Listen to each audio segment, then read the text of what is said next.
অবোলো কালৰো কাল বিপৰীত কাল হৰিণাই চেলেকে বাঘৰ কাল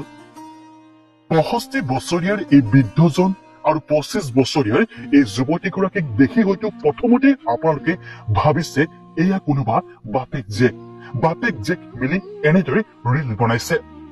তেনেহলে আপুনি সম্পূৰ্ণৰূপে ভুল আপুনি মই ভবা দৰে এই পৃথিৱীখন যেনেদৰে ইমান সহজ নহয় ঠিক এইদৰে আপুনি মই ভবা দৰে এওঁলোক বাপেক জীয়েক নহয় ভিডিঅ'টোত দেখাৰ এই 65 বছৰীয়াৰ বৃদ্ধজনৰ নাম হৈছে ধৰম আৰু এই 25 বছৰীয়াৰ যুৱতীগৰাকীৰ নাম হৈছে পু ঘৰ হৈছে ছত্তীশগড়ত আৰু এই ধৰমৰ ঘৰ হৈছে মুম্বাইত ধনৰ লোভতে কব নে আপোনালোকে এয়া এক প্ৰকৃত প্ৰেম বুলি কব সেয়া আপোনালোকে নিজে নিজে নাম দি ল'ব কিন্তু এওঁলোকে ইজনে সিজনক ইমানে ভাল পায় যে অৱশেষত দুয়োৱে বিবাহত আবদ্ধ হল এতিয়া হয়তো আপোনালোকৰ মনলৈ প্ৰশ্ন আহিছে এয়া আমি কি শুনিছো এই সকলোবোৰ মিছা আপুনি যদি বিশ্বাস কৰা নাই তেনেহলে এওঁলোকৰ ভিডিঅ' নিশ্চয় আপোনালোকে সামাজিক মাধ্যমত চাব পাৰিব বহু দিন ধৰি এওঁলোকে একেলগে বহু ৰিলছ আৰু ভিডিঅ' প্ৰস্তুত কৰিছে প্ৰথমে সকলোৱে ভাবিছিল এয়া কোনোবা মাক পেক জীয়েক কিন্তু সেই ধাৰণা সকলোকে বিভ্ৰান্তি কৰি এওঁলোকে অৱশেষত এটা ভিডিঅ' আপলোড কৰিছে যে এওঁলোক অৱশেষত বিবাহত আবদ্ধ হল সকলো সেই সময়তে হতভম্ব হৈ পৰিল কেনেদৰে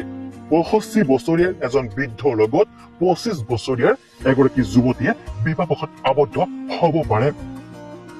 বহুতে কৈছে এয়া ধনৰ লোভ বহুতে আকৌ কৈছে যে প্ৰেমে নেমানে বয়সৰ সীমা কিন্তু আপোনালোকে কি কব নিজা মন্তব্যসমূহ দিবলৈও আপোনালোকে নাপাহৰিব এওঁলোকৰ প্ৰেমৰ কাহিনী শুনিলে আপোনালোকেও হয়তো আচৰিত হৈ পৰিব সামাজিক মাধ্যমত এওঁলোক চিনাকি হৈছিল ধৰমজীয়ে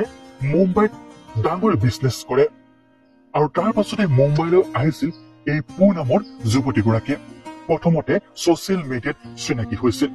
লাহে লাহে ইজনে সিজনক লগ পাবলৈ ধৰিলে আৰু অৱশেষত একেটা ফিল্ডতে থাকিবলৈ ললে প্ৰথম অৱস্থাত বন্ধুত্ব তাৰ পাছত প্ৰেম আৰু অৱশেষত বিবাহত আবদ্ধ হল ইজনে সিজনৰ লগত এওঁলোক বিবাহত আবদ্ধ হোৱাৰ পাছতে সামাজিক মাধ্যমত খলকনি সৃষ্টি হৈছিল বহুতে সমালোচনা কৰিছে বহুতে আকৌ কৈছে যে প্ৰেমে নেমানে বয়সৰ সীমা আপোনালোকে কি কব আপোনালোকৰ নিজা মন্তব্যসমূহ দিবলৈ নাপাহৰিব এওঁলোকৰ যুগ্ম জীৱন সুখ হওক তাৰে কামনা কৰি এই ভিডিঅ'টো পাই বিদায় লৈছো ধন্যবাদ জয় অসম